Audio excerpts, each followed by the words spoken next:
¿Esta la habéis visto antes? Sí, ¿no? Era al comienzo. ¿Eso sí que lo habéis oído y lo habéis visto o no? ¿Hola? Pero no se ha visto.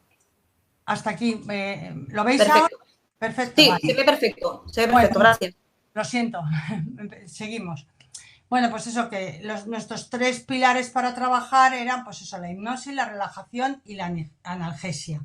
Pero este concepto ha cambiado en los últimos años muchísimo y lo único que nosotros no podemos basarnos en la analgesia, puesto que durante el intraoperatorio, cuando el enfermo está con un coma barbitúrico, no tiene dolor. Y lo que es verdaderamente importante es la nocicepción, o sea, la llegada de estímulos al cerebro del paciente. Pero todavía más allá es todo el proceso inflamatorio que nos ocupa durante todo el acto quirúrgico. Entonces, visto esto así, vamos a resumir un poquito cómo es ese proceso inflamatorio. Cuando un cirujano nos agrede, cuando hace daño, cuando nos hace una incisión quirúrgica, se van a liberar una serie de marcadores inflamatorios que son lo que se llama DAMPs, que son patrones moleculares asociados a peligro. Los DAMPs es muy similar a los PAMP que podríamos hablar, que son patrones moleculares asociados a patógenos. ¿Eso qué significa? Que ya sea una agresión quirúrgica producida por un traumatismo o ya tengamos una agresión en nuestro organismo producida por un patógeno, el resultado o la vía inflamatoria que va a ocurrir es prácticamente igual.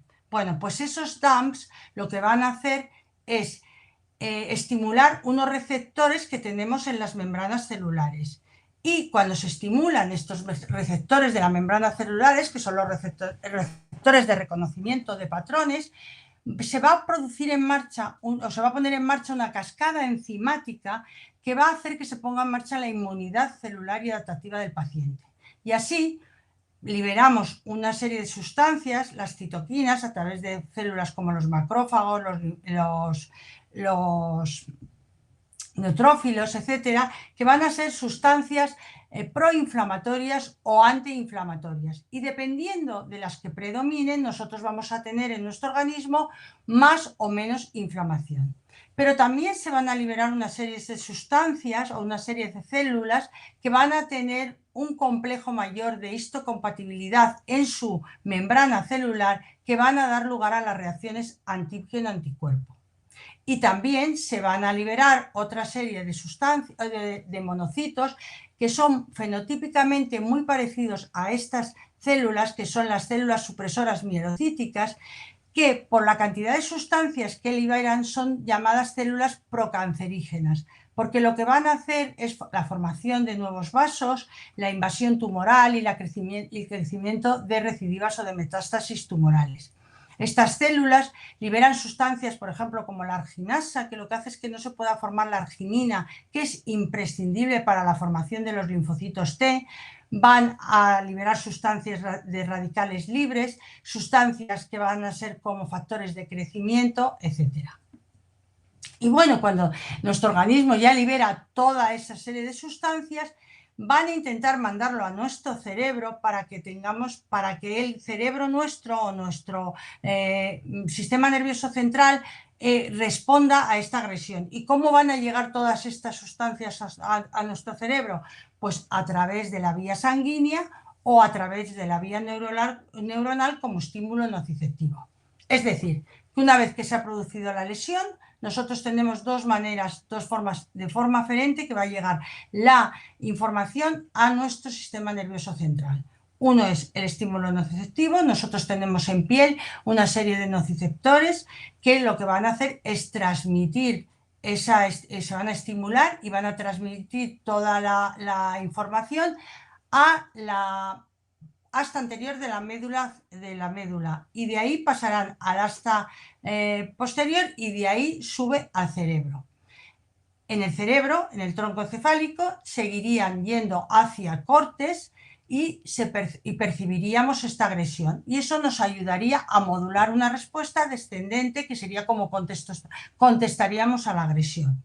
Y por otro lado, también las sustancias proinflamatorias por vía sanguínea van hasta el cerebro. Si vemos este dibujo, veis que en el centro está como el tronco. Yo no sé si se ve la flecha, pero bueno, este es el tronco encefálico, el cerebelo, aquí está el hipotálamo, tálamo y corteza. Bueno, pues estas sustancias proinflamatorias a través de los nervios, los haces espinotalámicos, espinoreticular, etcétera, van a llevar hacia el núcleo del tracto solitario toda nuestra información. Toda la parte abdominal de nuestro organismo, toda la parte visceral, va a ir a través del nervio vago. Llegan a este centro, el núcleo del tracto solitario es donde tenemos como toda la parte del parasimpático nuestro, y de ahí, ya sea por forma directa o indirecta, van a llegar al hipotálamo. Las aferencias vasculares son iguales, van a llegar los vasos a unas zonas que están todos los centros circunventriculares que están con vascularización, y también mandan información al hipotálamo. Desde aquí pueden ocurrir dos casos. En una persona normal que no estuviera dormido o que no estuviera en coma barbitúrico, el cerebro mandaría información al córtex, y entonces la persona sabría que está teniendo dolor o lo que le está pasando. Aquí, cuando un enfermo lo tenemos en coma barbitúrico, no se puede decir que tiene dolor porque no hay percepción consciente del estímulo nociceptivo. Bueno, y una vez que ha llegado aquí, nuestro cerebro, aunque no nos enteremos conscientemente, nuestro cerebro va a responder a esta agresión. ¿Y cómo lo hace? Pues bueno, a través del hipotálamo. El hipotálamo tiene el núcleo paraventricular, que lo que hace es donde tenemos nosotros en los centros endocrinológicos y del sistema nervioso autónomo. Y así va a responder de tres maneras nuestro organismo. Esa hipófisis va a estimular el eje hipotálamo hipofisario adrenal. Es decir, el hipotálamo va a liberar corticotropina, que estimula la hipófisis va a liberar ACTH, y así las suprarrenales van a liberar cortisol y adrenalina. ¿Y qué ocurre? Pues que se nos produce un síndrome hipermetabólico que en un principio es muy bueno para podernos defender de la agresión, pero que si se perpetúa en el tiempo nos puede llegar a otra serie de problemas médicos. La segunda manera en que tiene nuestro organismo de responder es a través del sistema nervioso simpático, que lo que hace es estimular la liberación de noradrenalina, pero en el sistema nervioso central, en médula. Y por último, la otra manera que tiene es a través del sistema nervioso parasimpático, el colinérgico, que es un sistema antiinflamatorio. Hay mucha publicación en los últimos años sobre esto, que yo creo que los anestesiólogos no lo tenemos todavía como muy interiorizado, en que el sistema nervioso parasimpático es antiinflamatorio. Las células tienen una serie de receptores que son los alfa-7 nicotínicos, que lo que van a hacer una vez que son estimulados es disminuir las sustancias que son proinflamatorias y aumentar las antiinflamatorias. Por lo tanto, luchar contra esa inflamación que se produce en el organismo. Por lo tanto, llegamos a la conclusión que lo que tenemos que intentar es modular el sistema nervioso autónomo, disminuyendo el sistema nervioso simpático y aumentando el parasimpático. Porque si no, ese síndrome hipermetabólico que se nos produce como respuesta al estrés, al final termina dando una respuesta inflamatoria sistémica y un fallo multiorgánico. Y entre las viejas creencias que había o que oíamos siempre es que decíamos, bueno, es que esta persona que se ha operado ha cogido una infección porque están más débiles, pues están como inmunodeprimidos, pues tiene su base real. Es decir, las lesiones tisulares, la agresión tisular produce inmunodepresión. Y la persona que tiene una inmunodepresión tiene más posibilidades de tener una infección, lo que aumenta su morbimortalidad en un posoperatorio. Sabemos que la complicación más frecuente del posoperatorio es la infección de la herida quirúrgica, que aparece en un 10% de los casos. Y en segundo lugar, la neumonía. Pero también el dicho de que puede tener un proceso cancerígeno. La lesión, quizá los cánceres no está demostrado que sean primarios, pero que sí es más fácil que haya una angiogénesis, una nueva formación de vasos, una invasión tumoral y unas metástasis de un tumor previo. ¿Y de qué depende todo esto? Llegamos a que no pase nada, que haya una infección pequeña o una recidiva de un tumor, pues es de una gran variabilidad interindividual. Va a depender de la cantidad de dumps que hemos liberado, o sea, de sustancias que se han liberado ante la agresión, de nuestro genoma y de la enfermedad subyacente que tengamos.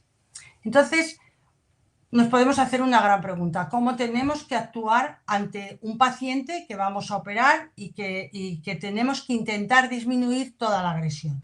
Pues en primer lugar, una buena preparación del paciente. Para eso han salido los programas ERAS, que yo creo que están muy bien desarrollados, y que lo que tenemos que intentar es prehabilitar bien al paciente, que tenga un buen estado de nutrición, un buen control de su enfermedad subyacente y disminuir en todo lo que podamos su estrés psicológico. Pero también es muy importante cómo va a ser el acto quirúrgico. Pues muchísimo mejor una cirugía mínimamente invasiva, que los pacientes a los que les ponemos un neumoperitoneo sea lo más bajo posible y el menor tiempo posible, que el tiempo quirúrgico sea lo mínimo posible y que el cirujano sea habilidoso, es decir, que no destroce, que lo haga con cuidado y que sea cuidadoso. Y entonces, ¿qué papel tenemos nosotros, los anestesiólogos? Pues intentar modular ese sistema nervioso autónomo y intentar disminuir el proceso inflamatorio. ¿Qué cosas podemos hacer durante el proceso anestésico para disminuir, o qué cosas aumentan la inmunosupresión? ¿Qué es malo para el paciente? Pues es malo que el paciente esté hipotenso o que tenga una hipoxemia. ¿Por qué? Porque se van a estimular los barroreceptores o los quimiorreceptores y eso va a producir liberación de catecolaminas. La hiperglucemia también produce liberación de catecolaminas. La hipotermia lo que va a producir es una mala actuación de los leucocitos o de los neutrófilos, va a disminuir su fagocitosis o su comportamiento en la manera de luchar contra la inmunidad.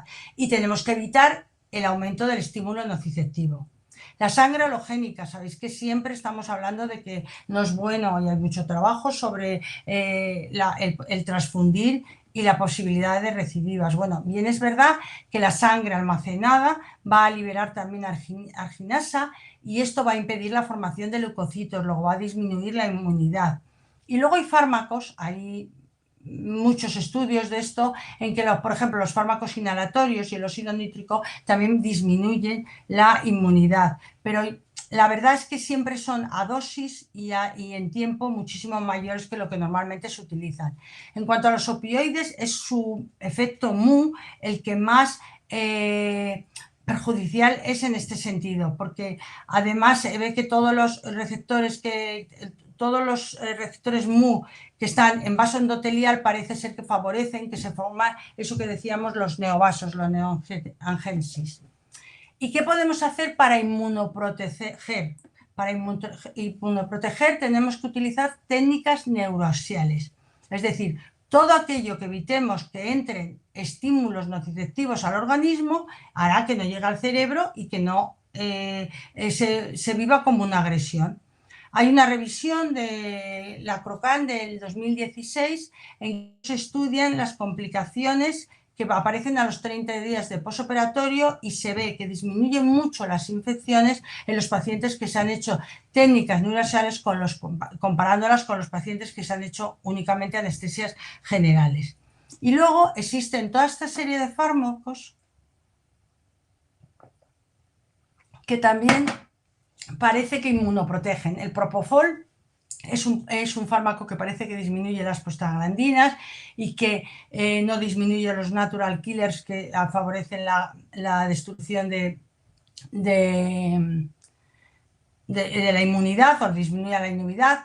Ahí tenemos el hacer una anestesia libre de opioides. Si tenemos que hacer o utilizar algún opioide, es bueno el tramadol, porque el tramadol es el único que no tiene o que tiene menos efectos mu que el resto de los opioides. Y luego toda la batería de fármacos que nos pueden ayudar a disminuir la inflamación, como son los corticoides, los antiinflamatorios y los betabloqueantes.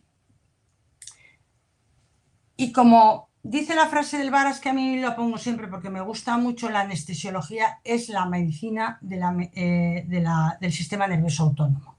Y entonces, si decimos que lo que tenemos que intentar hacer es modular todo ese sistema nervioso autónomo de nuestros pacientes y disminuir el tono simpático, aumentando el parasimpático, ¿y cómo lo hacíamos hasta ahora? La analgesia multimodal en realidad lleva pocos años, Pero, ¿y hasta ahora cómo lo hacíamos? Pues siempre lo hemos hecho con opioides, pero opioides a unas dosis que no son ni siquiera para efecto analgésico, sino bloquean todo por la cantidad de dosificación con los que lo ponemos. Y sabemos que los opioides tienen muchísimos efectos secundarios. Entre ellos van a producir una depresión respiratoria central. En los pacientes obesos producen, y aquellos que tienen un SAOS pueden producir obstrucción de la vía aérea. Tienen muchos efectos secundarios a nivel gastrointestinal, como son náuseas y vómitos. El hilio paralítico, que nosotros no le damos tanta importancia, pero a los cirujanos les agobia muchísimo en los posoperatorios. Los mareos y la somnolencia, prurito, retención urinaria y esa inmunosupresión que hemos estado hablando en base a su receptor MU. Pero además tienen otros dos efectos secundarios debido a su efecto analgésico, que son la tolerancia. La tolerancia es la necesidad de aumentar la dosis de un opioide para producir el mismo efecto analgésico. ¿Esto qué significa? Que nosotros, si tenemos tolerancia a la analgesia, cada vez vamos a necesitar más opioide para quitar el mismo dolor. Pero ojo, ese quitar el dolor lo vas a poder quitar. Aumenta la dosis y el opioide lo puedes usar. Pero hay que tener claro un concepto, que es el de la tolerancia diferencial. De todos los efectos secundarios que tienen los opioides, a unos no se hace la misma tolerancia para todos. Es decir, que si tú puedes hacer tolerancia a la analgesia, pero no a la depresión respiratoria. Y tú tienes que ir subiendo la dosis para quitar el dolor, pero posiblemente con la dosis que ya consigas quitar el dolor vas a producir seguro, sí o sí, una depresión respiratoria. Y el otro problema es la hiperalgesia. La hiperalgesia es que se disminuye el umbral del estímulo nociceptivo y tenemos una mayor sensibilidad al estímulo doloroso. Y eso sí que no lo vas a quitar aunque aumente las dosis de opioides. Es más, le vas a producir cada vez más dolor. Cuanto más opioide pones, más dolor tiene el paciente. Y un problema que vemos en las unidades de reanimación cuando llegan los pacientes es que si nosotros hemos hecho una anestesia con opioides, cuando el enfermo llega con dolor, ¿qué está teniendo? ¿Una tolerancia o una hiperalgesia? No tenemos manera de saberlo. Nada más que si hacemos lo clásico, empezaremos a poner opioide y opioide y posiblemente al final estamos seguros en una hiperalgesia. Por eso nace este concepto de la analgesia multimodal, que es poner muchos fármacos que actúan a diferentes niveles a dosis muy pequeñas para que con ninguno tengamos efectos secundarios importantes. Y así, si nosotros miramos la cantidad de receptores, esta infografía a mí me gusta mucho, la cantidad de receptores que tenemos del dolor y la inflamación, vemos que hay de muchos tipos, no solamente receptores opioides, sino los NMDA, los AMPA, los de canales iónicos, los de alfa-2, o sea, es una gran gama la que tenemos. Y entonces lo que tenemos que intentar es llegar a todos estos tipos de receptores haciendo una analgesia multimodal con el concepto de preventiva. ¿Eso qué significa? Pues no es lo mismo que preventiva. Preventiva es que tú haces un daño y antes de que se produzca el efecto del daño ese, pones una analgesia o das un medicamento. El de preventiva es que tú lo das antes de hacer el daño, antes de producir la incisión. A mí me gusta mucho poner un ejemplo que me lo aclara fácilmente. Yo antiguamente cuando iba al dentista y me iba a sacar una muela y me iba a hacer daño, me la quitaba y luego me decía, ahora cuando llegues a casa te tomas un ibuprofeno. Si tú ahora vas a ir al dentista, la mayoría de las veces los dentistas ya te dicen, antes de venir, una hora antes, tómate el antibiótico y el ibuprofeno. Eso es una analgesia preventiva. Bueno, pues ¿qué fármacos tenemos en nuestro arsenal los anestesiólogos para poder hacer esta analgesia multimodal? Tenemos fármacos que bloquean el sistema nervioso simpático a nivel central y periférico, como son los alfa-2 agonistas, la clonidina y la desmetomidina, y los beta-bloqueantes. Tenemos fármacos que van a bloquear los canales iónicos y los receptores NMDA, la lidocaína, el sulfato de magnesio y la ketamina. Y fármacos que bloquean receptores proinflamatorios, como son los AINES, el paracetamol y los corticoides como la desametasona. Vamos a hablar un poquito de cada uno de ellos. Los alfa-2 agonistas lo que nos van a hacer es inhibir la liberación de noradrenalina. Nosotros tenemos dos fármacos en nuestro arsenal, desmedetomidina y clonidina, que ahora la veremos. La desmetomidina es muchísimo más potente que la clonidina, como 8 veces más potente. Tiene un inicio de acción mucho más rápido, pero bueno, aún tarda como media hora. Yo creo que el pico de acción es un poquito más largo, de 15 minutos, y tiene una vida media de 2 a 3 horas. Produce hipotensión y bradicardia, y puede dar, si se da una dosis en bolo inicial un poco más de 20-30 microgramos, nos puede producir una hipertensión inicial. Este fármaco es sobre todo sedante, en un 80%, y analgésico únicamente en un 20%. No produce depresión respiratoria, es neuroprotector y disminuye las náuseas y vómitos. El otro fármaco que tenemos en el arsenal es la clonidina. La clonidina se puede dar por vía oral o por vía intravenosa, pero es mucho menos potente que la desmetomidina y luego tiene los mismos efectos: hipotensión, sedación, no produce depresión respiratoria y es analgésico. Pero ojo, su pico de acción es a la hora y media, y luego dura de 10 a 12 horas, ya sea dado por vía oral o por vía intravenosa. Por lo tanto, quizá la desmetomidina está desbancando el uso de la clonidina. Hay varios fármacos que tenemos como bloqueantes, pero dos muy importantes para el proceso anestésico, como son el esmolol y el metoprolol.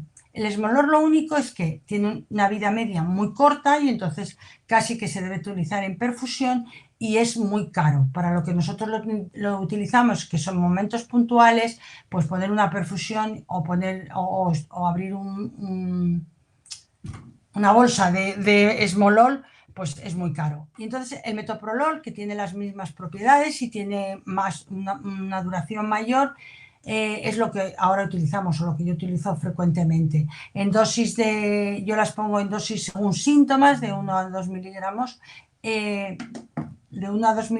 y además es bastante predecible, no te llevas sustos con ellos. Está en todos los hospitales, porque alguna vez me han dicho: es que nosotros no lo tenemos, no lo tendréis en quirófano, pero sí, los cardiólogos lo tienen siempre.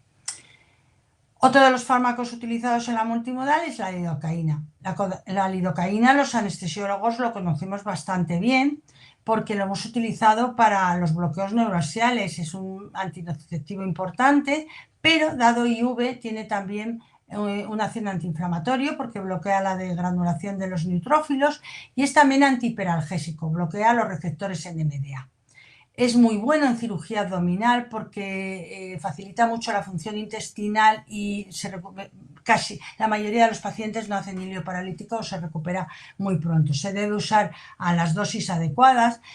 Salió esta guía de la utilización de la lidocaína este año, que está muy bien. Lo que pasa es que la última parte de las utilizaciones de la lidocaína yo creo que es un poco extremista y con demasiada problemática, porque yo creo que utilizado a las dosis que los utilizamos, es decir, bolos de 1 miligramo kilo y perfusiones menor de 3 miligramos kilo, no tiene casi efectos secundarios. Luego tenemos dos fármacos que van a bloquear los receptores NMDA, el sulfato de magnesio y la ketamina. El sulfato de magnesio también es antiinflamatorio, produce bradicardia y hipotensión, como acordaron la desmetomidina, es neuroprotector, broncodilatador y previene la tolerancia y la progesia de los opioides, por su acción en el receptor NMDA. Y el otro es la ketamina. La ketamina ha salido ahora, esta revisión, es un review que sale este mes, que hace una revisión de toda la ketamina y dice que utilizado a dosis anestésicas es un fármaco buenísimo para la analgesia multimodal, que las perfusiones se deben hacer entre 1 y 10 microgramos kilo, y que es un fármaco ideal para procesos largos con gran destrucción tisular y severo dolor posoperatorio. Es un fármaco que no solo actúa sobre los receptores NMDA, sino también sobre los receptores opioides, es muy anti-D y es también antiinflamatorio. Bloquea canales de sodio y de calcio. Y hay que reconocer que es bueno darlo antes de un opioide porque favorece la acción del opioide. Y la verdad es que no se ven problemas como los que nosotros siempre hemos tenido en medio del problema psicológico de la ketamina. A estas dosificaciones no se produce. Luego tenemos fármacos que bloquean los mediadores antiinflamatorios, como la desametasona. La desametasona, pues ya vemos que inhibe las citoquinas proinflamatorias y disminuye la actividad de todos los neutrófilos, eosinófilos, etc. Es antiemético y lo único que hay que tener cuidado de no darlo en bolo con el paciente despierto porque produce una sensación dolorosa perineal muy desagradable. Otros fármacos antiinflamatorios, pues como el Enantium, bien es verdad que a lo mejor sería mejor un anticox-2 puro porque produciría menos complicaciones en los pacientes, pero yo, por ejemplo, en el hospital no lo tenemos y utilizo pues Enantium, que es un anticox 1-2. El paracetamol también nos va a ayudar. Y luego hay muchas publicaciones últimamente de ondansetron, que yo siempre digo, cada vez que sacan algo es como que le dan una nueva cualidad, porque antes lo utilizábamos únicamente como emético, pero ahora dicen que es también antiinflamatorio y analgésico, porque tiene acción en los receptores MUI y en los canales de sodio. En esta publicación además también viene que disminuye mucho el dolor del propofol si se da antes del mismo. Y cómo no, en esta multimodal debemos intentar ayudarnos por todo lo que pueda ser una anestesia local o locorregional. Es decir, los cirujanos, antes de hacer la incisión quirúrgica, deben poner anestésico local. Si vamos a trabajar con laparoscopia, con hemoperitoneo, pues también podemos hacer una anestesia local intraperitoneal, que nosotros la hacemos ya al principio de la cirugía, no al terminar, al principio. Y si la cirugía dura más de 2 horas y media, también al final hacemos anestesia intraperitoneal. Y ahora mismo, en la actualidad, lo que más estamos haciendo son TAP. TAP ecoguiados por el anestesista o los propios cirujanos lo están haciendo con la laparoscopia. Es decir, una vez que han metido el trocar primero de visualización, luego lo que hacen con la aguja, con la jeringa con anestésico local, llegan tocando así con la punta de la aguja en peritoneo, luego retiran un par de milímetros y hacen este abón que significa que está bien puesto el anestésico local. Y bueno, ¿en qué indicaciones? Porque todo el mundo te dice, bueno, sí, solo para la laparoscopia. No, empezamos con la laparoscopia en cirugía bariátrica, en cirugía de colon, porque la verdad nos supuso un gran avance, sobre todo en los programas ERAS. Nosotros solamente dejábamos a los enfermos 4 horas en la reanimación. ¿Por qué? Pues porque el paciente, sobre todo si era obeso y SAOS, que no has puesto opioides, no puede tener una depresión respiratoria. Porque es importante ponerles a deambular precozmente para prevenir las trombosis venosas. Y además, pues si no tienen hilo paralítico y no tienen náuseas ni vómitos, les estamos dando tolerancia a las 6 horas. Pero yo creo que no, la analgesia multimodal no ha venido solamente para la bariátrica, para la laparoscopia, sino que se puede usar en todos los tipos de cirugía. Bueno, esta es otra foto que tengo permiso para ponerla porque hay que ver, esto es a las 4 horas de venir un enfermo de nuestra reanimación a la planta de cirugía. Está con el cirujano, como veis están los dos súper contentos porque la verdad que el enfermo se encuentra satisfactoriamente. Otro tipo de cirugías que podemos utilizar, pues hay gente que lo está utilizando en neurocirugía, en las craniotomías despiertos, en cirugía ambulatoria, en la escoliosis. Lo que sí que es verdad, en trauma también se utiliza, hay gente en mi hospital que lo utiliza mucho. Lo que sí que es verdad que en cirugías que van a ser como, o que tenemos que sabemos que van a ser muy, muy dolorosas, no pasa nada porque en el posoperatorio, al principio del posoperatorio, utilicemos opioides. ¿Qué ocurre? Que si nosotros no los hemos utilizado cuando no nos hacía falta, que era en el intraoperatorio, vamos a necesitar dosis pequeñísimas de opioide para el posoperatorio, con lo cual no vamos a tener casi efectos secundarios de ellos.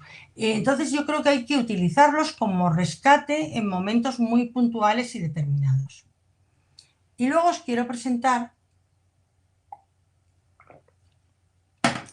este trabajo que a mí me hace pensar un poco en el futuro de nuestra especialidad, que es en el futuro que va la medicina. Como sabéis, a mí me hace pensar la especialidad de reumatología, cuando yo la estudiaba, cuando hice la carrera, solamente se podía tratar con corticoides y antiinflamatorios. Y en otras especialidades está pasando lo mismo. Los cardiólogos ya para el colesterol están utilizando inmunomoduladores. Y quizá nuestra especialidad pueda ir también en ese camino, es decir, tendríamos que poder monitorizar la inflamación y a lo mejor encontrar inmunomoduladores que nos ayuden a disminuir este proceso inflamatorio. Me gusta presentar este trabajo porque explica un poco ilustra un poco lo que yo estoy diciendo. Este es un trabajo que se hizo en 127 fracturas de caderas a ancianos y se vieron las interleuquinas el L6, 10 y el TNF en diferentes momentos de posoperatorios hasta el quinto día. Y según qué interleuquinas tenías y en qué momento del posoperatorio estaban elevadas, predecía la infección o la mortalidad posoperatoria. Es decir, por poner un ejemplo, decía que si la interleuquina 6 se aumentaba desde tal rango en las primeras 24 horas, era casi seguro que el paciente iba a tener una neumonía.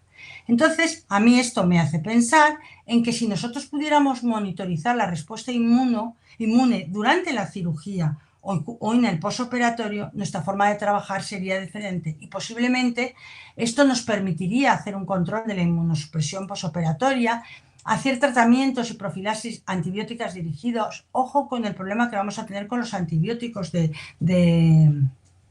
no poderlos utilizar por... no me sale la palabra, porque... Bueno, porque no hacen efecto, no me sale la palabra, lo siento. Y poner tratamientos inmunomoduladores que sustituyan a los antibióticos. Y ese es mi futuro. Pero yo creo que en el presente tenemos otras ayudas para poder ir viendo qué pasa con ese sistema nervioso parasimpático y esa inflamación. Tenemos una forma de monitorización no hemodinámica en que ya hemos metido el BIS, los sistemas de monitorización de la relajación y en la actualidad para todo este proceso inflamatorio y valoración del sistema nervioso parasimpático tenemos el ANI. El ANI, que significa índice de nocicepción anestésica, es un monitor que lo que nos va a monitorizar es la actividad parasimpática del paciente. Nosotros es muy fácil de utilizar. Es un monitor no invasivo en el que colocamos dos pegatinas, una más grande que se pone por debajo del hombro derecho y otra pegatina que se coloca en el vértice de donde está el corazón, de la punta del corazón. Y lo que va a medir es el intervalo RR del electrocardiograma. Sabiendo la fisiología respiratoria, sabemos que durante la inspiración va a aumentar la frecuencia cardíaca porque hay un predominio simpático, mientras que durante la expiración lo que va a pasar es que va a predominar el parasimpático y disminuye la frecuencia cardíaca. Esto es lo que todos conocemos como la arritmia sinusal respiratoria. Y estas diferencias entre los RSRs, que no son todos iguales, es lo que se llama variabilidad de la frecuencia cardíaca. Y cuanto mayor es esa variabilidad, es decir, cuanto mayores las diferencias que hay entre los RSRs del electrocardiograma, significa que hay una mayor variabilidad de la frecuencia cardíaca y que hay un predominio del sistema nervioso parasimpático. Mientras que cuando la variabilidad de la frecuencia cardíaca es baja, lo que predomina es el simpático. Y esto lo vamos a pasar a unas ondas, estas distancias RR, a unas ondas que se va a llamar ritmograma y que si hacemos un análisis espectral del mismo nos va a dar lugar a estas ondas. Vemos que hay tres tipos de ondas, unas ondas de alta frecuencia que son las verdes, otras ondas de baja frecuencia que son las azules y otras de muy baja frecuencia rojas. Cada una de estas ondas está influenciada por diferentes partes del sistema nervioso. Las ondas de alta frecuencia están influenciadas por el sistema nervioso parasimpático, las de baja frecuencia por el sistema nervioso simpático y los vasoreceptores, aquí entraría todo el tono vascular. Y las de muy baja frecuencia está más influenciada por factores hormonales como el sistema renina-angiotensina y por la termorregulación.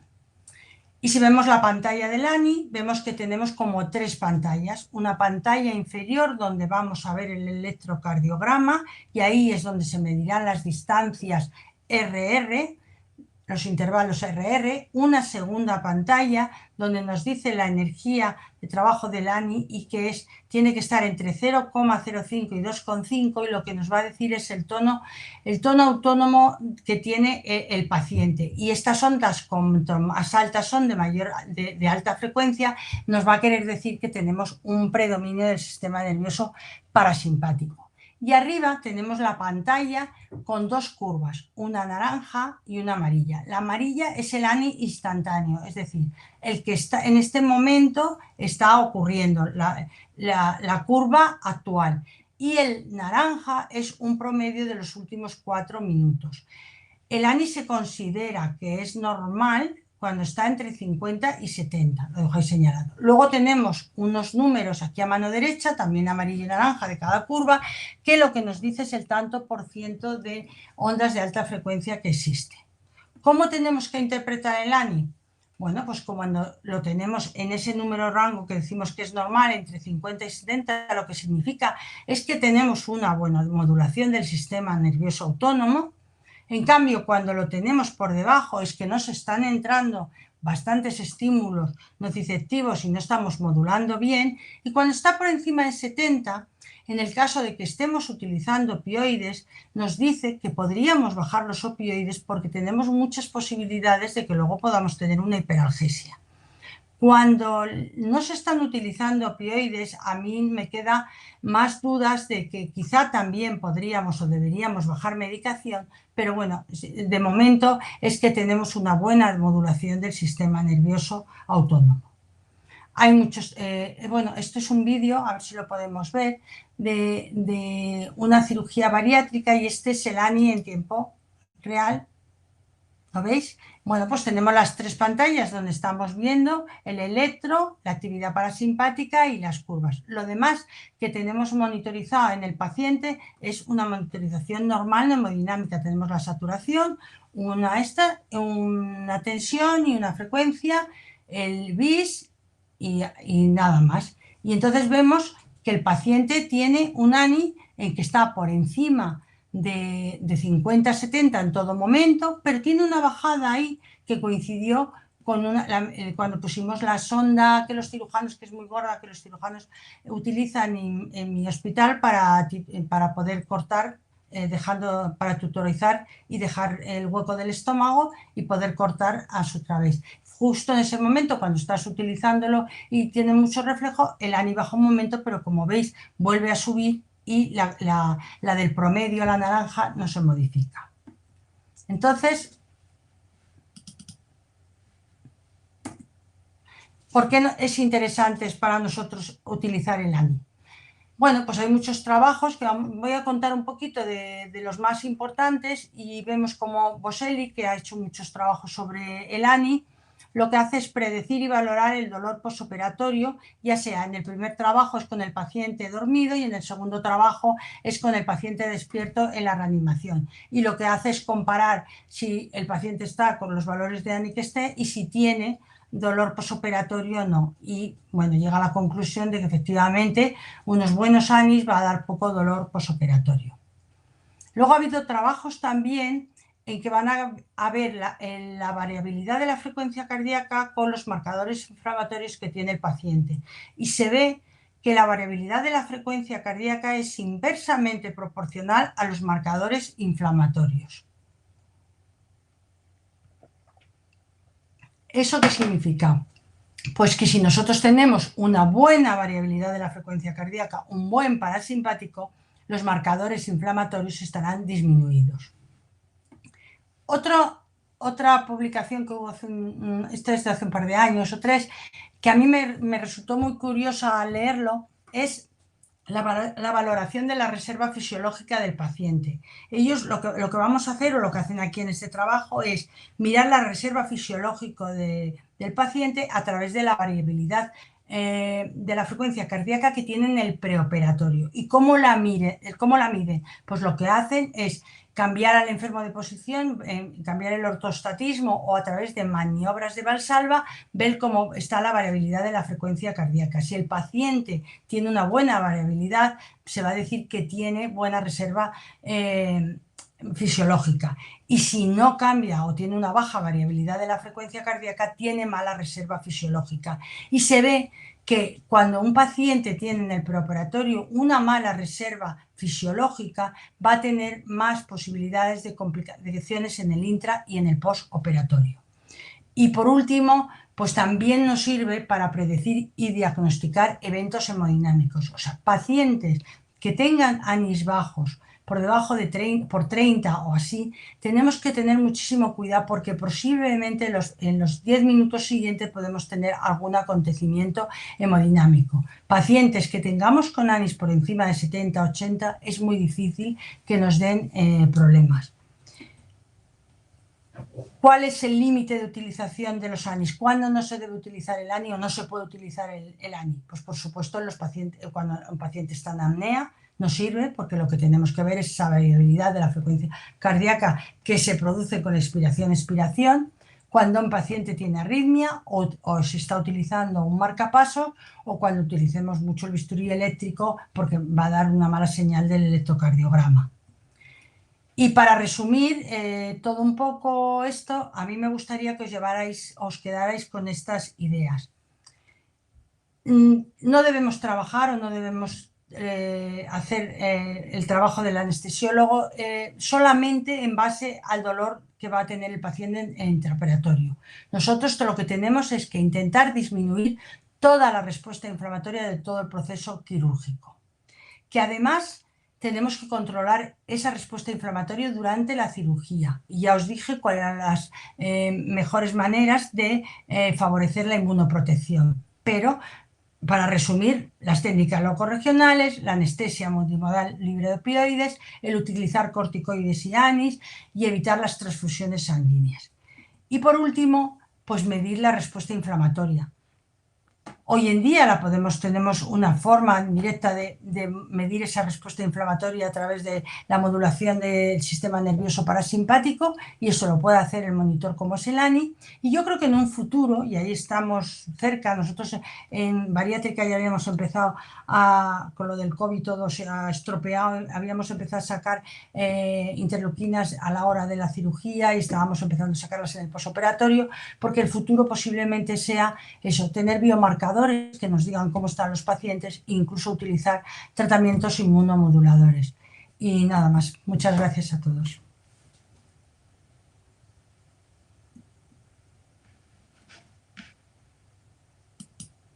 Gracias, Mariluz.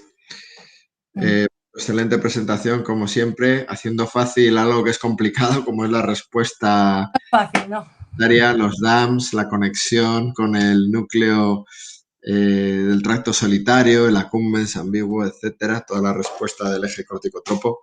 Muchísimas gracias. Ahora lo que vamos a hacer va a ser dar paso a preguntas y respuestas. Hay algunas que han ido haciéndose ya en el chat y voy a ir haciéndolas públicas y, bueno, te voy a dar pie a que puedas ir respondiendo estas, ¿no? ¿Le doy a mostrar la lista de preguntas esto? Le doy yo ahora mismo. Sí. A ver. ¿Siempre utilizáis todos los fármacos de la anestesia libre de opiáceos? Si se puede, sí. Quiero decir, esto tampoco es un cajón en el que tengas que meter todos los fármacos de la misma manera, porque hay veces que tienen sus ligeras contraindicaciones o alguno que el enfermo no pueda tolerar, pero habitualmente sí a dosis muy pequeñas.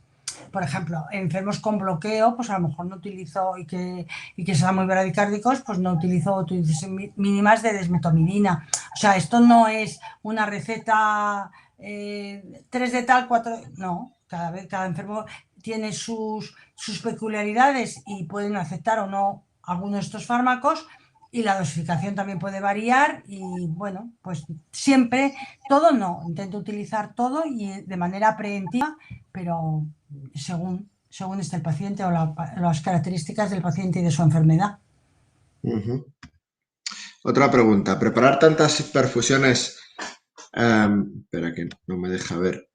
No hay ni bombas. ¿Juntar todos los fármacos en la misma perfusión nos ha generado problemas médicos? Bueno, a ver. Esto es algo que hemos discutido tú y yo alguna vez, ¿verdad? Bueno, no se deben utilizar todos juntos, efectivamente, lo debes utilizar cada uno en su jeringa, hacer como con las jeringas de TCI y utilizar cada uno en su jeringa y además que te da un mejor manejo de las cosas, porque si tú tienes un BIS muy bajo y estás con una desmetomidina alta, pues la puedes bajar en función de esa sedación que tienes del paciente. Efectivamente. Tú debes utilizar tus fármacos cada uno en tu bomba, en tu jeringa. ¿Y que es verdad que tienes que utilizar muchas bombas? Bueno, si algo es incómodo en la anestesia multimodal es prepararla, porque tienes que utilizar muchísimo fármaco y tardan muchísimo más en preparar la anestesia. Y luego sí que es verdad que si tú ves que un fármaco te puede ir mal y lo has preparado todo junto, tienes que tirar toda la perfusión. Eso es así. Lo que pasa es que a veces es cómodo. Yo no os voy a engañar y yo, si el enfermo es sano, una bariátrica que es sana, que no tiene ningún problema, pues a lo mejor lo cargo junto. Pero no es lo que se debe hacer. O sea, no me parece que es lo que está bien hecho. Hay que hacer cada uno en su jeringa y luego para poder utilizar y saber cuál te puede dar problemas, quitar y poner. Ujú, evidentemente. Claro. ¿Qué lugar ocupa la analgesia multimodal en los programas de ERAS? Supongo que es lo que quiere preguntar. ¿Y realmente es mejor? Bueno, nosotros, por ejemplo, para mí hay una diferencia abismal, ¿eh? En los posoperatorios, en los programas ERAS, con los enfermos que no se les ha puesto opioides. Porque es lo que os he dicho, es que no tienes miedo que se depriman, no tienen hilio paralítico. Pero nosotros empezamos con la bariátrica, pero lo metimos en colon y es que ahora los cirujanos de colon no quieren que no se haga libre de opioides, no quieren que utilicemos opioides. No, el enfermo quizá justo en los primeros minutos del posoperatorio, pues bueno, no hay tanta diferencia con los opioides, incluso el paciente que le has puesto opioides despierta, tiene un despertar incluso más bonito, el otro paciente está como más sedado, pero en cuestión de media hora no tiene nada que ver cómo está un paciente de una OFA, cómo hace las bolas de la fisioterapia en la REA y cómo lo levantas y lo pones en pie, no tiene nada que ver si se ha utilizado opioides así. Ujú. Em, ¿El magnesio lo pones en perfusión? Pues se puede poner en perfusión o en bolo despacio. El magnesio, el único problema es que si lo pones con el paciente despierto, por ejemplo, yo lo suelo poner primero un poquito de propofol y luego un poquito de magnesio, porque el magnesio sí que da una sensación de calor y de angustia al paciente si se lo pones como un bolo rápido. Entonces, yo lo que suelo hacer es irlo titulando poco a poco o ponerlo en perfusión. Pero vamos, Ujú, no una perfusión a X mililitros hora, sino un goteo un poquito rápido y ya está. sí. Otra interesante, además, que nos abre el debate si el dolor en el intraoperatorio o el equilibrio que decía Gray, ¿no? De la respuesta Sí. autonómica. ¿El índice ANI es confiable si el paciente está bajo efecto de betabloqueadores? Pues esto lo hemos discutido mucho tú y yo, ¿no, Sí. Nacho? Porque tú empiezas a ver, cuando empiezas a utilizar el ANI, que te dicen, y si utilizas efedrina y si utilizas simpático mimético, pero yo creo que al final tú lo que estás buscando, si el betabloqueante te betabloquea, luego no tienes simpático, tienes más parasimpático, es real. No sé si lo explico bien, Nacho. Es Sí, real que el enfermo está betabloqueado y eso es bueno. ¿Y qué pasa porque efectivamente. lo hayas puesto? No pasa nada, quiero decir. Sí, sí. De hecho, hay algunos médicos, ¿no? Yo creo el doctor Lobo publicó en LinkedIn y en Twitter y tal, ahora que está en lo de las redes sociales y tal, un caso muy interesante de una cirugía de espalda, de columna, en la que en vez de remifentanil utilizaba esmolol de manera continua, ¿no? Y ve el despertar del paciente y despierta perfectamente y sin ningún problema, ¿no? Los betabloqueantes también son como analgésicos, o sea que, Efectivamente, sí. pero que se pueda Ah, utilizar, yo creo que sí. sí. ¿Hacéis el TAP al comienzo de la cirugía? A veces con Lego. El TAP siempre, siempre antes de empezar la cirugía, siempre, ya sea hecho por nosotros o hecho por los cirujanos, siempre al comienzo de la cirugía. Y lo Y hacéis con Lego. bueno, Levo o Ropi. Propio vacaíno. Sí, sí. ¿Se les pide un consentimiento especial a los pacientes que se les hace anestesia libre de opiáceos? Bueno, no. Te voy a contar. Para hacerle una anestesia libre de opioides no tienes que pedir permiso a ningún paciente de nada. El problema está si utilizas o no desmetomidina. La desmetomidina está en ficha técnica solamente puesto para sedaciones, no para pacientes intubados. La verdad es que eso es un problema, pero yo, por ejemplo, lo que hice fue ir al comité de farmacia de mi hospital, porque los médicos podemos utilizar un fármaco con una utilización, con una indicación diferente a la ficha técnica si se lo explicamos al paciente y le damos un consentimiento o tenemos un protocolo del hospital. Con lo cual yo fui a farmacia del hospital, al comité de farmacia, expliqué por qué quería utilizar la desmetomidina, el hospital me dio el consentimiento y yo luego, por ejemplo, cuando es bariátrica, siempre está incluido en el consentimiento que le damos a los pacientes, porque sí que es verdad que la desmetomidina deberías pedir consentimiento especial, pero solamente para la desmetomidina, no por hacer OFA ni por eso, sino porque no está la indicación en ficha técnica. Pero, Ajá. pero os voy a decir otra cosa, el Fentanés tampoco está en ficha técnica para las intradurales y para las epidurales, ahí lo dejo. Vale, Interesante. claro. ¿Cuál es la dosis de dexametasona máxima para analgesia multimodal preventiva? Ellos usan 0,1 microgramo kilo, pero hay equipos quirúrgicos que en cirugía traumatológica fast track están usando 24 miligramos como dosis única. No, no, yo uso como tú, como vosotros, 0,1 microgramo kilo, o sea, pongo 8 miligramos de desametasona en general.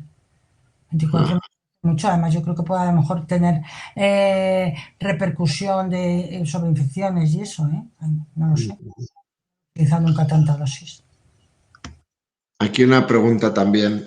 ¿Cómo interpretas la energía del ANI? Nos metemos en otros aspectos que no serían los de la monitorización de la anunciación exclusiva, ¿no? Sí, yo creo que bueno, eso es lo de que hay más sistema nervioso autónomo, ¿no? Sí, Nacho, efectivamente, hay sí. uno autonómico que hay del paciente en general, no solamente del parasimpático.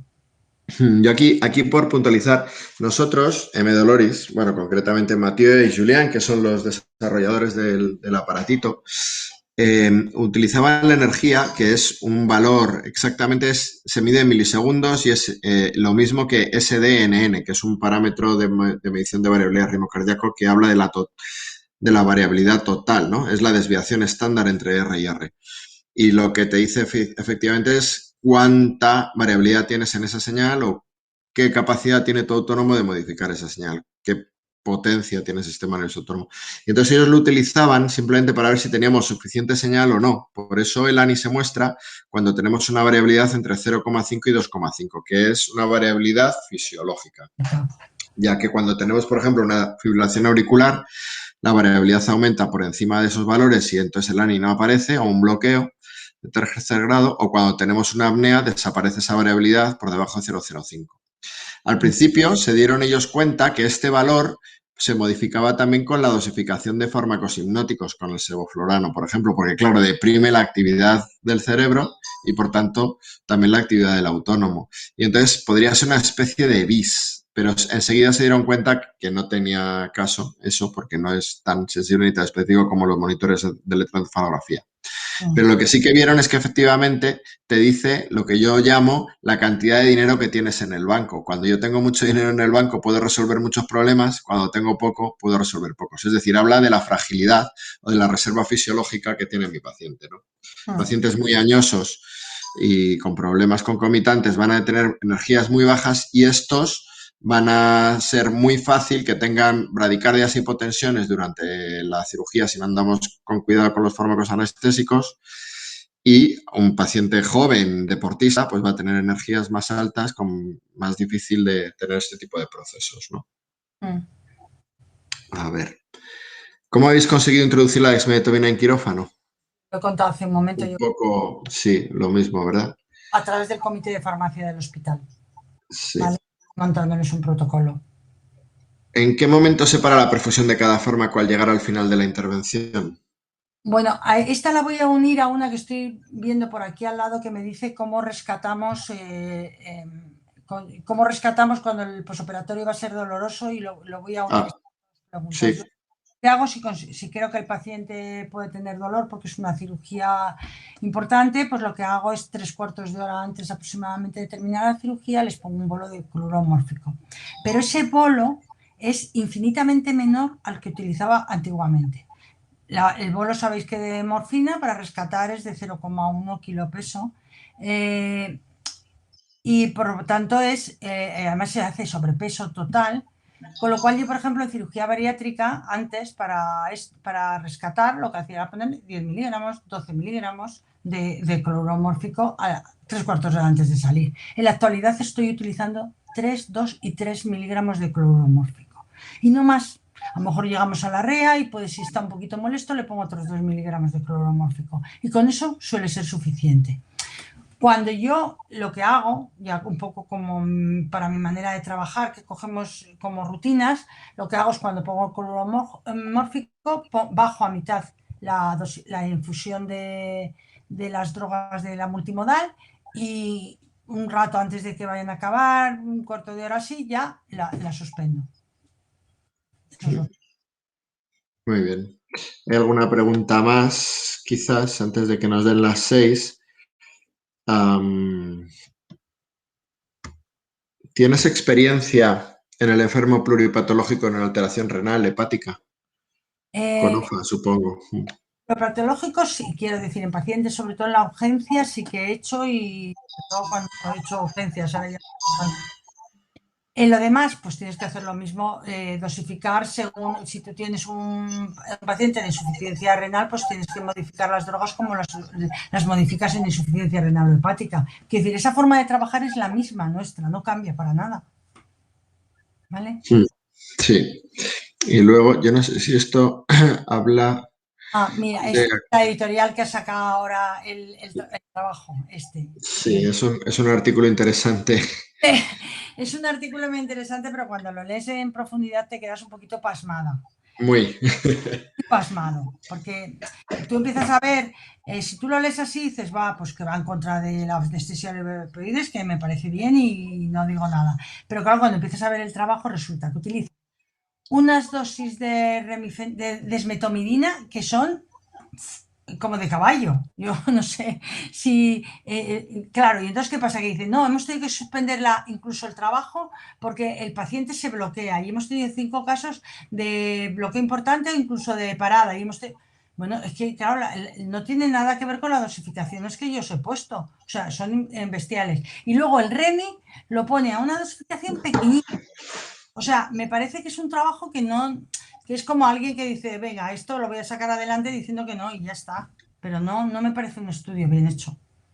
Sí, estoy No totalmente me de parece acuerdo. un estudio real, porque no es así, o por lo menos no es la OFA que yo hago, ni la anestesia con opioides que yo hacía antes.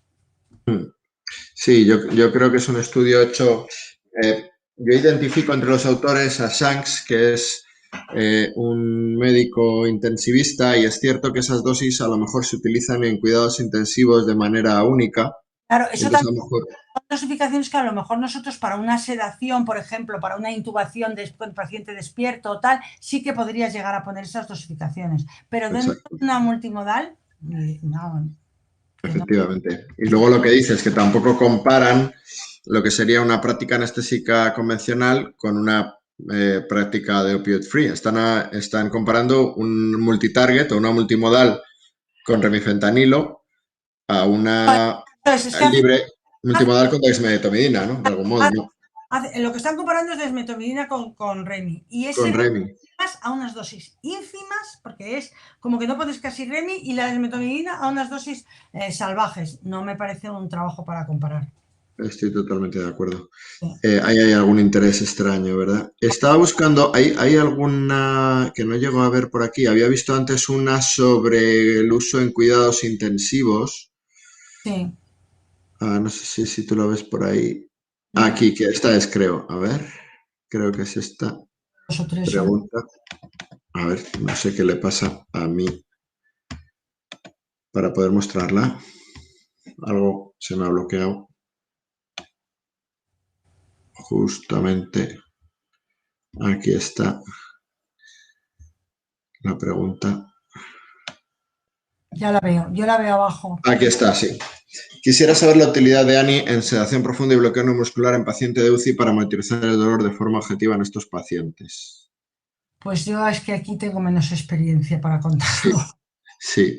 La doctora Pindado trabaja fundamentalmente en quirófano, con mucha experiencia también en temas de ventilación e intubación difícil, obesos mórbidos, anestesia opiáceo con el equipo de Getafe, pero no en intensivos. Me voy a permitir comentar yo lo que conocemos al respecto. Bueno, en España el doctor Chamorro de la unidad de Puerta de Hierro quizás es el primero que empezó a utilizar el ANI en cuidados intensivos, precisamente para la titulación de fármacos analgésicos y en las guías de analgosedación en pacientes precisamente sometidos a bloqueo neuromuscular y en sedación profunda. Hay varios estudios que correlacionan en este tipo de pacientes en ventilación mecánica, unos con traumatismo craneoencefálico y otros no, con escalas como la BPS.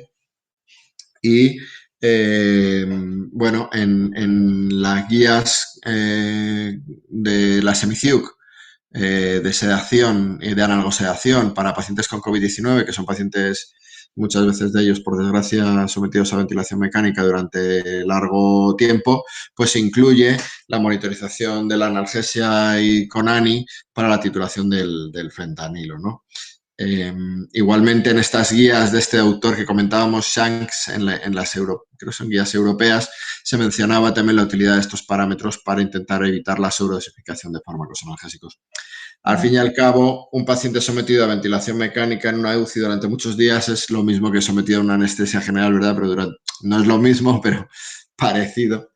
Yo No es lo espero mismo que en por el los días. cada día vamos aumentando más en los postoperatorios en nuestras REAs y espero poderlo llegar a utilizar y ya os contaré. Pero bueno, hay algunas publicaciones, es verdad que empieza a utilizarse ahora.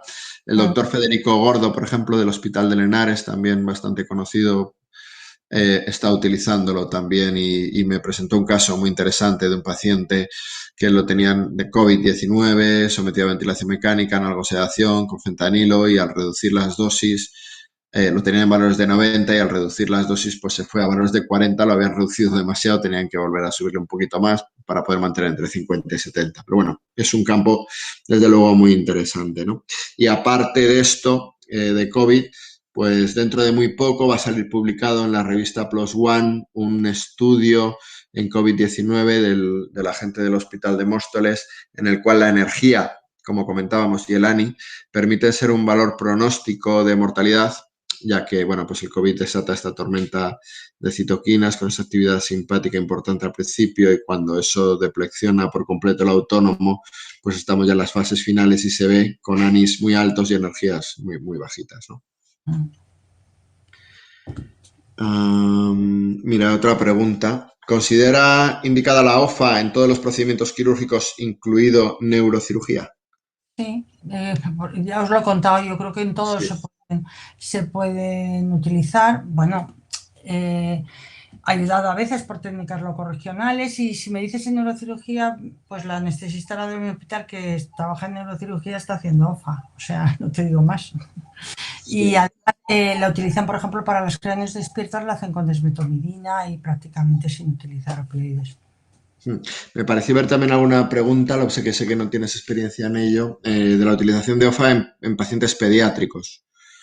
Pues mira, no tengo experiencia, pero sí que es verdad, porque nosotros no tenemos pediatría, pero sí que es verdad que hay mucho artículo que he leído sobre la OFA. Y nosotros lo que está, incluso hoy me lo comentaba la anestesista que hace ahora todo lo que son niños de cirugía ambulatorio de amígdalas, adenoides y no sé qué, que estaba haciendo los protocolos de OFA en niño y que le estaban saliendo súper bien y estaba súper contenta.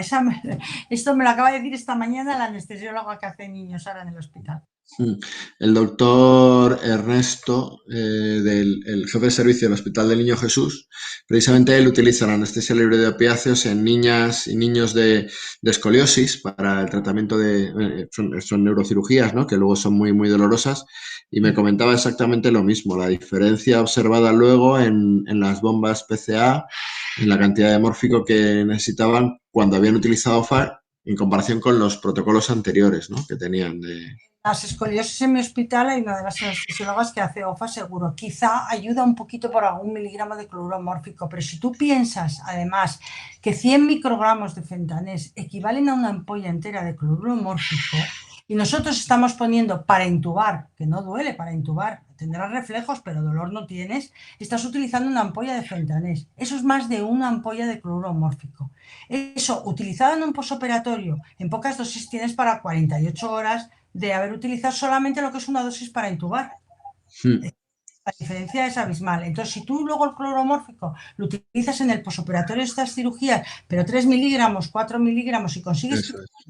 porque no has hecho ninguna tolerancia ni hiperalgesia, estás ganando muchísimo cara a Sí, esos sí. enfermos. Sí, sí.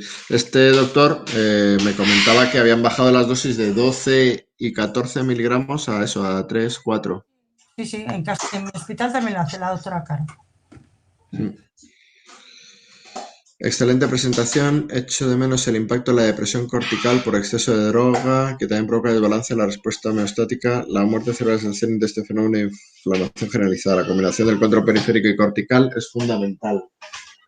Totalmente de acuerdo, pero nos iríamos ya a otro tema más importante, o sea, también de lo que es la conciencia y todo lo del BIS y tal, y lo que Sí, sí, TEDx, sí, la presentación para 2 días. sí. Sí, es cierto. O sea, yo creo que aquí toca también un poquito todo el tema de los factores inflamatorios, el cómo atraviesan barrera hematoencefálica, los estudios probablemente de Marvin Mays relacionando la interleuquina 6 con la disfunción cognitiva, ¿no? El daño de los monocitos dentro de las neuronas, todo esto, claro. Un artículo que ha salido en una que es de psiquiatría, que es precioso, sobre el proceso inflamatorio a nivel cerebral, o sea, la función cognitiva en el posoperatorio. Y entonces decía eso, que la multimodal también disminuye la inflamación en cerebro y que los posoperatorios el enfermo tenía menos disfunción cognitiva.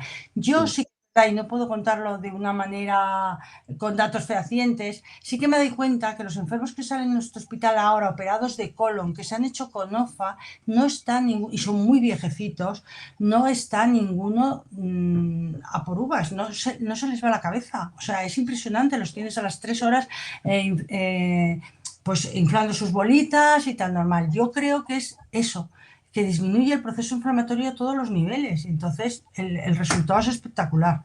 Sí, el doctor Jean Moulier, con el que tenemos también bastante relación y que precisamente además se linka un poquito con lo que hablábamos de los valores de ANI 50-70 Sí. o por encima o no, ¿no? Y sabes la discusión que teníamos a este respecto. Él comentaba que también había observado una disminución importante del deterioro cognitivo en estos pacientes añosos a los cuales administraba dexmedetomidina y lidocaína, asociándolo precisamente a ese proceso antiinflamatorio, e incluso que había mejorado ese pequeño dizziness, o sea, es cierto que los pacientes con anestesia libre de opiáceos al principio están más dormidos. Yo creo que Sí.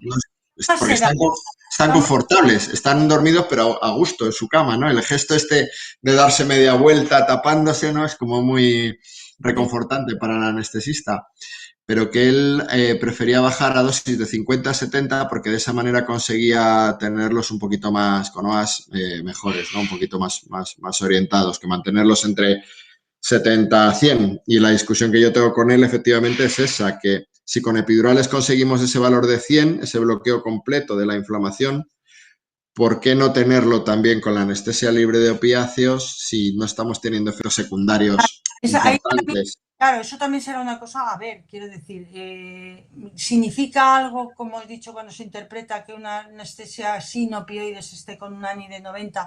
¿Pasa algo o tenemos que disminuir la cantidad? No lo sé. Eso es. Estamos bien, yo creo que están confortables y que no pasa nada, pero bueno, yo a veces bajo un poco, pero tampoco modifica mucho. Sí, sí. Bueno, él decidió mantenerlo entre 50 y 70, bajarlo. Es verdad que bajó las dosis de dexmedetomidina y de lidocaína. Y que sí que ha observado efectivamente una mayor orientación en sus pacientes a la hora de despertar y que ya casi es comparable a una anestesia con remifentanilo, solo que con las mejoras luego en el postoperatorio, en las dosis de morfina que se da y ese efecto todavía no medido sobre disfunción cognitiva, solo una percepción. pero que efectivamente habría que medir si eso puede tener una implicación posterior, no sé, en otro tipo de procesos inflamatorios, aunque la Yo diferencia creo que pues, aquí tenemos un campo amplísimo y está para ver todo lo que nos espera en los próximos años, yo creo, porque a mí esto me recuerda mucho ahora cuando ha pasado lo del COVID, que no se iba a decir que todo un proceso inflamatorio como es el COVID se va a ir a tratar con un tocilizumab y corticoides, no sé. claro. Entonces, estamos en otro momento de otro concepto y si a mí me gusta mucho este tema es porque no se trata de yo quito el dolor porque le duele 3 o le duele 5, sino que es una cosa como mucho más amplia y mucho más importante y que nuestro trabajo lo tenemos que hacer a todos los niveles y en todos los momentos. Efectivamente, sí, sí. Y la capacidad de controlar cada uno de los fenómenos, ¿verdad? Mm. ¿Alguna pregunta más? ¿Tiene sentido hacer anestesia libre de opiáceos en oncología y tratar después del dolor oncológico con opioides en cuanto a la recurrencia de la enfermedad? Pregunta, ¿eh? Ya, tú supongo que te refieres al tratamiento oncológico, por ejemplo, después por las unidades de dolor y tal. Digo, yo te voy a contestar esto que no tengo ni idea cómo se va a solucionar todos estos problemas de los tratamientos oncológicos con opioides. Porque yo creo que igual que ahora en las UBIs vemos las bombas de fentanesa a todo tren, igual que vemos todos estos enfermos con cantidad de opioides, que yo no sé hasta qué punto son necesarios. ¿Vale? Sí, No sé. Creo que llegamos muy fácil ahí, como quitamos dolor enseguida, pues a la que sigan. Yo creo que hay otra manera, posiblemente otra manera de tratar los dolores oncológicos, pero bueno, que a lo mejor hace falta opioides, pero a lo mejor en menos cantidad y más tarde. No lo sé si probablemente. no lo Sí, sé. sí, sí. Mm. Bueno, pues yo creo que hasta aquí nos ha llegado Mm. la sesión. Muchísimas gracias, doctora Pindado, por su sapiencia, su experiencia, compartirla con todos nosotros. Siempre es un gran placer y un gran disfrute. Mm. La sesión quedará grabada y se subirá a nuestro canal de YouTube por si ha habido alguien que no haya podido ver el principio de la sesión. Y bueno, con todo esto, felicitar a los papás de mañana, a los Josés, Sí. y que tengáis un buen Las cosas. fin de semana confinado. Vale, pues muchas gracias a vosotros. Muchas gracias, Mariluz. Vale, Muchas gracias a todos por participar. vale, gracias a vosotros. Hasta luego. Gracias, hasta luego.